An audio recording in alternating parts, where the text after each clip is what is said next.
Hamann and Benson, a vision for your future.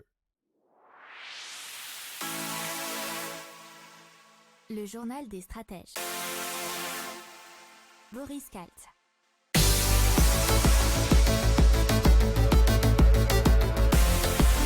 Bonjour à tous et bienvenue dans le journal des stratèges consacré aujourd'hui à l'hydrogène. On va parler d'un avion fusée à hydrogène pour aller à 18 000 km/h. On va parler de Life qui lève encore pas mal d'argent pour la production d'hydrogène vert. On va parler aussi d'un navire de transfert personnel à l'hydrogène, de Shell et GTT qui s'associent dans le transport d'hydrogène liquide et de la compagnie Amelia qui va voler à l'hydrogène grâce à Universal Hydrogène. Vous écoutez le journal des stratèges numéro 216 et ça commence tout de suite. Hamann and Benson, a vision for your future. Le journal des stratèges. Allez, on commence tout de suite avec l'avion fusée à hydrogène vert qui pourrait donc aller à 18 000 km/h, c'est 15 fois la vitesse du son. Alors l'engin volerait dans le proche espace sans émettre d'émissions de carbone donc grâce à l'hydrogène vert liquide. Il pourrait transporter du fret de Francfort jusqu'à Sydney en à peu près 1h30, 1h40 même, nous dit businessman.belgique.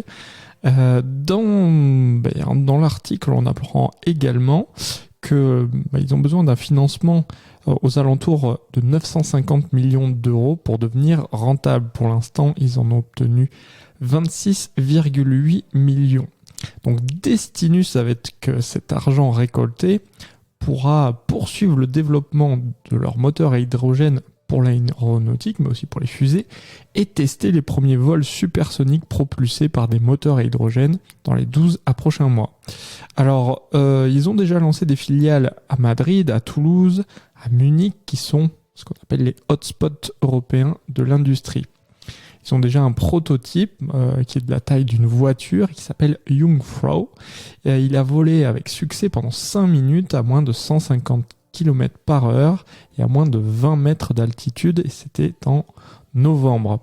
Alors, Destinus décolle comme un avion, il est alimenté par un moteur ATR pour Air Turbo Rocket, qui est à hydrogène liquide donc, jusqu'à ce qu'il atteigne une altitude de 20 km. Ensuite, il y a son moteur fusée qui s'allume, qui est également alimenté par de l'hydrogène, qui lui permet de voler environ 60 km au-dessus de la Terre, dans la mésosphère.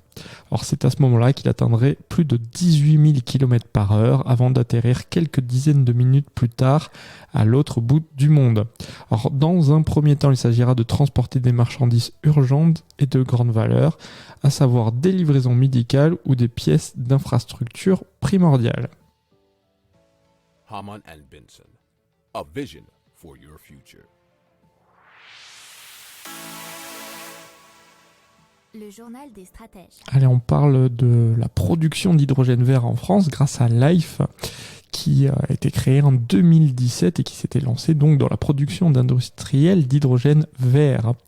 Ils ont effectué une 3e levée de fonds là, cette année qui s'est élevée à 17 millions d'euros. Déjà en 2021, ils avaient levé 50 millions d'euros, mais aussi en 2021, ils avaient mis en service leur premier site de production qui se trouve près du parc éolien de Bouin en Vendée.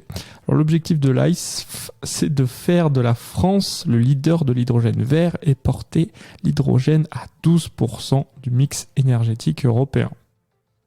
Hamann and Benson, a vision for your future. Le journal des stratèges. Allez, on parle du réseau Neopolia qui rassemble 240 entreprises industrielles et qui développe une solution Crew Transfer Vessel ou CTV. C'est un navire de transfert de personnel qui fonctionnera à l'hydrogène. Alors les résultats de ces travaux seront directement exploitables pour assurer les études de réalisation, la construction ou le rétrofit des CTV et sera transposable sur d'autres navires, nous dit mer-et-marine.com. Alors les partenaires membres de Neopolia qui sont mobilisés sur cette étude, il y a Barilec Marine, Europe Technologies, Ingeliance Technology, Moric, CRS Technology, Sherpa Engineering, Sterling Design International. Alors, il faut savoir que donc c'est relié avec les champs éoliens, puisqu'il y a déjà 9 champs éoliens offshore qui sont en projet, et que 3 à 5 navires de type CTV sont nécessaires pour leur exploitation, d'où l'intérêt de développer ce type de navire. Hamann and Benson, a vision for your future. Le journal des stratèges. Alors on parle de Shell et de JTT qui vont coopérer pour développer des technologies de pointe permettant le transport de l'hydrogène liquide LH2. Ils l'ont annoncé très récemment. Alors GTT conservera le design préliminaire d'un hydrogénier ainsi que celui du système de confinement destiné à hydrogénier de taille moyenne. Alors, le transport de larges volumes d'hydrogène sous forme liquéfiée, il faut savoir qu'il se fait à moins 250 degrés, nous dit capital.fr, et c'est donc l'un des défis technologiques à relever pour mettre en place une chaîne d'approvisionnement d'hydrogène fiable, performante et compétitive. Hamann and Benson, a vision for your future. Le journal des stratèges. On parle de la compagnie Amelia et d'Universal Hydrogène qui se sont donc associés, qui ont signé un protocole d'accord afin d'amorcer ensemble la décarbonation du transport aérien régional en France et via la conversion de ces ATR. C'est ce que nous dit airjournal.fr. Alors l'accord porte sur l'achat de 3 kits de conversion hydrogène pour ces ATR 72-600. Amelia, c'est le premier client d'Universal Hydrogène en France et la société se trouve à Toulouse, là où elle a développé son premier pôle d'ingénierie européen. Alors, ce centre est dédié au développement des kits de conversion pour avions régionaux, ceux que vont utiliser Amelia, avec l'installation de piles à combustible à hydrogène alimentant des moteurs électriques. Alors, l'accord sur les kits de conversion prévoit la fourniture continue par Universal Hydrogène de l'hydrogène vert qui sera nécessaire pour les opérations. Hamann and Benson, a vision for your future.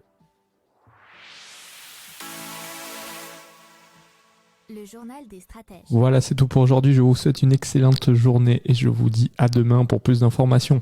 Ciao.